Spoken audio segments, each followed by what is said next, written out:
Hola, buenas, ¿qué tal? ¿Cómo están? Seguimos con el octubre de terror. Espero que les guste la siguiente historia barra anécdota. Y ya saben que si les gusta el contenido, si les gusta esta historia, pueden darle like y compartirlo con personas que crean que les vaya a gustar este contenido en este octubre, que quieran asustarse un poco, tenerlo de entretenimiento, tenerlo de fondo.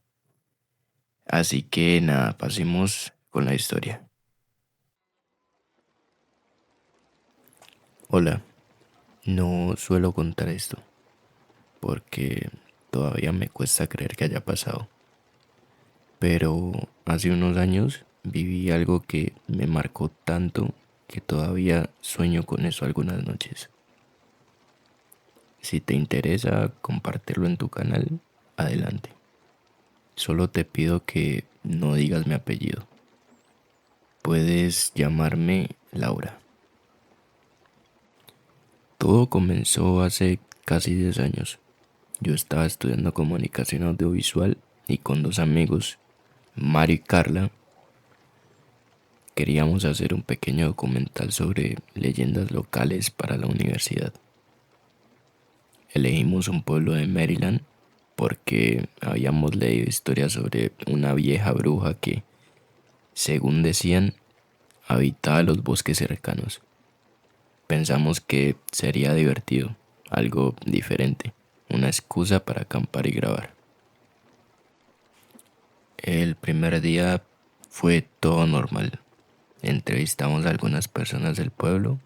La mayoría se reía del tema, aunque una señora mayor nos habló muy en serio.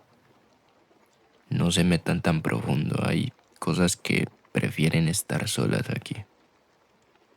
Nosotros nos reímos y hasta ahora me arrepiento de no haberle hecho caso. Al día siguiente dejamos el coche y caminamos hacia el bosque con nuestras mochilas, cámaras y comida para 2 días. Al principio era hermoso, hojas doradas, aire limpio, ese silencio que solo se escucha lejos de todo. Montamos las tiendas cerca de un arroyo y grabamos algunas tomas. Esa noche fue la primera vez que escuchamos ruidos.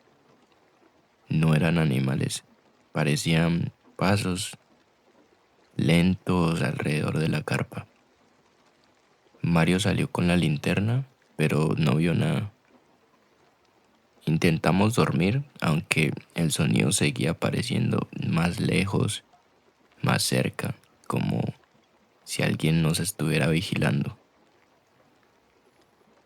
Al día siguiente intentamos seguir el mapa para avanzar un poco más, pero algo como que no encajaba bien.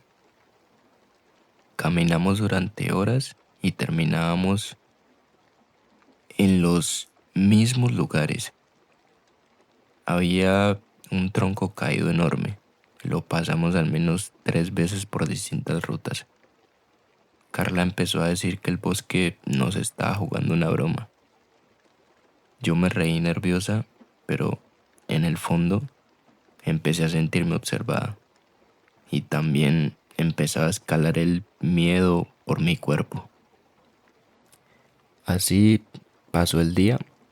Llegando a la noche, decidimos otra vez acampar y así, con la segunda noche, llegó algo peor. Escuchamos golpes como si alguien arrojara piedras alrededor. Cuando amaneció, encontramos montículos de piedras cuidadosamente apilados cerca de las tiendas. Nadie quiso admitirlo, pero todos sabíamos que ninguno de los tres las había hecho. Así que, en ese momento, decidimos volver. Pero el mapa ya no tenía sentido. Mario decía que íbamos al norte, pero el sol estaba del otro lado. Carla empezó a llorar y yo solo filmaba. No sé por qué, pero era lo único que me calmaba. sentía que mientras grabara, nada malo podía pasar, ¿no? El tercer día fue todavía más peor. Discutimos y el cansancio, el miedo o el hambre y esa sensación de que el bosque se cerraba sobre nosotros nos calaba muy adentro en los huesos. Ya por la noche los ruidos regresaron, más fuertes, más cerca, hasta que escuchamos una especie de risa como la de un niño escondido entre los árboles. En ese momento encendimos las linternas y vimos algo colgando de las ramas. Eran figuritas hechas con palos, con forma humana. No sabíamos qué hacer, no supimos en qué más pensar, así que nos fuimos a dormir.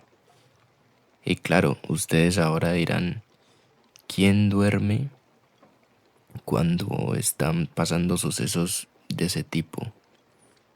Pero no había más alternativa, no teníamos más opciones. Entonces, por la mañana, Mario ya no estaba. Buscamos por horas, gritamos su nombre hasta quedarnos casi sin voz. Absolutamente nada, solo viento. Y ese silencio espeso que parece tener peso sobre nosotros. En este momento sentirán que estoy acortando mucho la historia porque simplemente en el día no podíamos salir del bosque. Era como estar perdido, pero con la luz del sol. Eso no lo hace menos tenebroso. Así que en la noche ya, en esta siguiente noche, Carla y yo oímos su voz, lejana, pidiendo ayuda. Corrimos hacia donde venía, pero la voz se movía, parecía estar más adentro del bosque. Era como si nos guiara o nos alejara de algún sitio. Cuando por fin paramos, estábamos perdidas, otra vez. Y justo ahí encontramos una vieja casa. No debería haber estado ahí, no habíamos caminado, ni cercas, ni señales de civilización. Simplemente esa casa, abandonada, con las ventanas rotas y el techo hundido. Carla quería huir, quería salir corriendo. Y yo también, pero escuchamos la voz de Mario adentro. Y entonces entramos. El interior estaba cubierto de polvo y de marcas de manos pequeñas en las paredes. Subimos llamándolo, sin obtener respuesta. Entonces Carla gritó que lo había visto abajo. Bajé las escaleras. La linterna temblaba en mi mano y allí, en el sótano, vi algo, o a alguien, de pie contra la pared, inmóvil, mirando hacia la esquina, y no supe si era Mario. Yo grité su nombre, algo se movió detrás de mí. En ese momento sentí un golpe y todo se volvió negro. No recuerdo cómo salí, solo desperté al amanecer, fuera de la casa y sola, con la cámara rota y las manos llenas de tierra. Caminé sin rumbo y no sé cómo encontré la carretera. Me quedé dudosa sabiendo que unos 2, 3 días antes no habíamos podido encontrar la ruta de vuelta por más que buscamos. Pero más allá de eso, nunca volví a ver a Mario ni a Carla. Pasaron los años, yo intenté olvidar, pero a veces cuando cierro los ojos, escucho pasos alrededor de mi cama. El mismo sonido que aquella primera noche en el bosque.